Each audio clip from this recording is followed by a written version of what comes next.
Hello friends, எல்லோரும் எப்படி இருக்கீங்க? இன்றைக்கி சூப்பராக ஒரு மோர் குழம்பு தான். புளிப்பு, காரம், இஞ்சி, பெருங்காயம் வாசனையோட வெண்டைக்காய் போட்டு ஒரு மோர் குழம்பு வைக்க போகிறேன். ரொம்ப நல்லாயிருக்கும் இந்த மோர் குழம்பு. வெள்ளை பூசணிக்காய், வெண்டைக்காய், வடை இதெல்லாம் போடலாம். இன்றைக்கி வெண்டைக்காய் வச்சு மோர் குழம்பு தான். அதுக்கு ஒரு அரை ஸ்பூன் எண்ணெயை தவாவில் விட்டுட்டேன். முதல்ல வெண்டைக்காயை நல்லா ரோஸ்ட் பண்ணி எடுத்துக்கலாம், ஃப்ரை பண்ணி.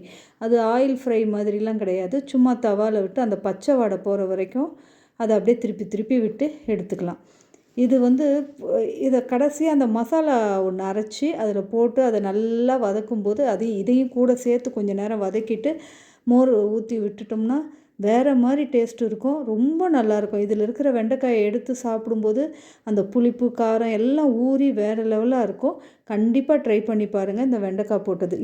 இதுக்கு தேவையான மசாலா என்னென்ன எடுத்துருக்கேன்னா, ஒரு ஸ்பூன் துவரம்பருப்பு, ஒரு 1.5 ஸ்பூன் பச்சரிசி, ஒரு நல்ல துண்டு இஞ்சி, ஒரு 5 பச்சை மிளகா, கொஞ்சோண்டு சீரகம். இது கூட வேணுன்றவங்க ஒரு சிலர் வெங்காயம், தேங்காய் சேர்ப்பாங்க. நான் வெங்காயம், தேங்காய்லாம் எதுவும் சேர்க்கலை. இந்த ஐட்டம் வரைக்கும் போட்டு நல்லா மைய அரைச்சிக்கலாம். அரைச்சி எடுத்துகிட்டு தனியாக வச்சுருங்க. வச்சுட்டு கடாயில் எண்ணெயை ஊற்றி கடுகு, உளுந்து, காஞ்ச மிளகா போட்டு தாளிப்பு போட்டுடலாம்.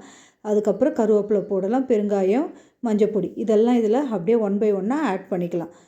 இது வெறுமனே சும்மா மோர் தாளிச்சிட்டு சாப்பிட்றதுக்கும் இந்த மசாலா அரைச்சி ஊற்றிட்டு இந்த மோர் குழம்பு சாப்பிட்றதுக்கும் ரொம்ப நல்லாயிருக்கும்.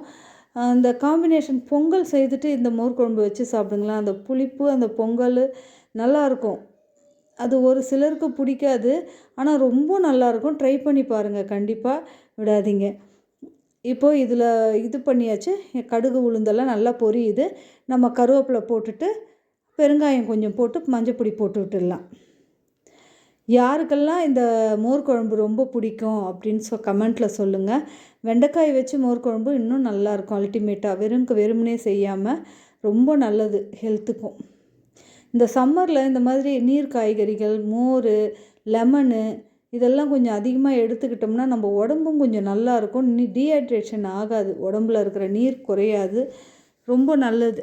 வெள்ளரிக்காய் இதெல்லாம் ரொம்ப நல்ல பொருட்கள். வெள்ளரிக்காய், பீர்க்கங்காய், சொரக்காய், கீரைங்க இதெல்லாம் இந்த சம்மரில் கண்டிப்பாக எடுத்துக்கணும். வாரத்தில் 2-3 நாள் கண்டிப்பாக இதெல்லாம் எடுத்து நம்ம சாப்பிடணும். இப்போ பாருங்கள், அந்த மசாலாவை ஊற்றிட்டேன். மசாலாவை கொஞ்சம் தண்ணி ஊற்றி நல்லாவே ஜாரை கழுவி ஊற்றிருக்கேன். இது நல்லா பச்சை வாடை போகணும். நல்லா இது பண்ணிகிட்டே வந்தால் திக்காகும். ஏன்னா பருப்பும் அரிசியும் தானே இருக்குது, அதனால் திக்னஸ் கொடுக்கும். நல்லா கொஞ்சம் திக்னஸ் கொடுக்கும்போது அந்த ஸ்டேஜில் நம்ம வதக்கி வச்சுருக்கிற வெண்டைக்காயை எடுத்து சேர்த்துக்கலாம். அந்த வெண்டைக்காயை சேர்த்து நல்லா கொஞ்சம் நேரம் கொதிக்க வைக்கலாம். ஒரு பெரிய சம்பவம் நடந்துச்சுங்க எங்கள் வீட்டில். ஏசி ரிப்பேருன்னு சொல்லிட்டு ஆன்லைனில் புக் பண்ணோம் வோல்டாஸ்க்கு. அந்த படுபாவி அவன் வோல்டாஸ்காரனே இல்லையா, ஏதோ ஹேக் பண்ணுறான் போல இருக்குது வோல்டாஸ் இதையே. அவன் எப்பவும் போல் நம்ம கஸ்டமர் கேரில் ஃபீட்பேக் கேட்பாங்க, அந்த நம்பரு ட்ராக் பண்ணிட்டு டெக்னீஷியனை அனுப்புகிறேன்னு சொல்லுவாங்க. எல்லாமே நடந்தது. வந்தான். இப்போ வெண்டைக்காயை போட்டு திருப்பி விட்டுடலாம். ஏதோ கழட்டி இப்படியெல்லாம் பார்த்துட்டு 5000 ரூபாய் ஆகும், 3 வருஷம் வாரண்ட்டி, பில் ஆஃபீஸ்லேருந்து அனுப்புவாங்கன்னு சொன்னான். சரி வாங்கி எல்லாமே பண்ணிட்டேன். கடைசியில் போன செவ்வாய்க்கிழமை நடந்த விஷயம் இந்த செவ்வாய் வந்துருச்சு. இப்போ வரைக்கும் அவன் எந்தலும் கடைசியில் பார்த்தா அவன் ஃப்ராடு. அங்கே நிறைய பேரை ஏமாற்றிருக்கான். கொஞ்சம் அந்த சம்மரில் யாரெல்லாம் புக் பண்ணுறீங்களோ கொஞ்சம் 1 முறைக்கு 4 முறை வெரிஃபை பண்ணுங்கள், இல்லைன்னா தெரிஞ்சவங்கள வச்சு ரெடி பண்ணிக்கோங்க. இது என்னால் முடிஞ்ச ஒரு அவேர்னஸ் தான் சொல்கிறேன், நான் ஷேர் பண்ணிக்கிறேன் உங்ககிட்ட எல்லாருக்கிட்டையும். இப்போ இந்த வெண்டைக்காய் இதுலேயே கொஞ்சம் நேரம் நல்லா வதங்கட்டும், அந்த குக்காகட்டும். அப்படியே ஒரு சூப்பராக அது உள்ளே எல்லாம் ஏறிடும் மசாலாலாம். எப்படி இருக்குது பாருங்கள். இந்த ஸ்டேஜில் நம்ம மோரை கரைச்சி ஊற்றிக்கலாம், தயிர் கரைச்சி ஊற்றிக்கலாம். தயிர் ரொம்ப திக்காகவும் வேணாம், ரொம்ப தண்ணியாகவும் வேணாம், மிதமான ஒரு இதுவில் இருக்கணும். லஸ்ஸிலாம் குடிப்போம் இல்லையா, அந்த மாதிரி ஒரு திக்னஸில் கண்டிப்பாக இருக்கணும். இது பாருங்கள் எப்படி இருக்குது.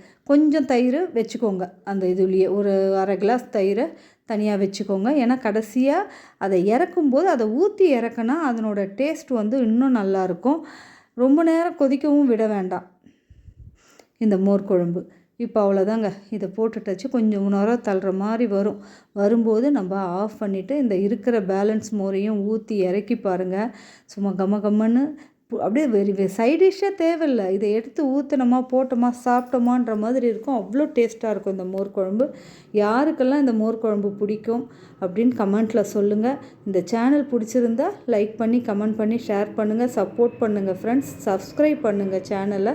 இப்போ அந்த பேலன்ஸ் மோர் மேலே ஊற்றிட்டு ஒரு கிண்டி அப்படியே மூடி வச்சுட்டோம்னா சூப்பரான மோர் குழம்பு கமகமன்னு மணக்க ரெடி ஆகிடுச்சு நம்ம வீட்டில். அவ்வளோ டேஸ்ட்டாக இருக்கும். நீங்கள்லாம் ட்ரை பண்ணி பார்த்துட்டு கமெண்ட்டில் சொல்லுங்கள். பிடிச்சிருந்தா லைக் பண்ணி கமெண்ட் பண்ணுங்கள். நாளைக்கு இன்னொரு வீடியோவில் பார்க்கலாம். தேங்க்யூ, பாய்.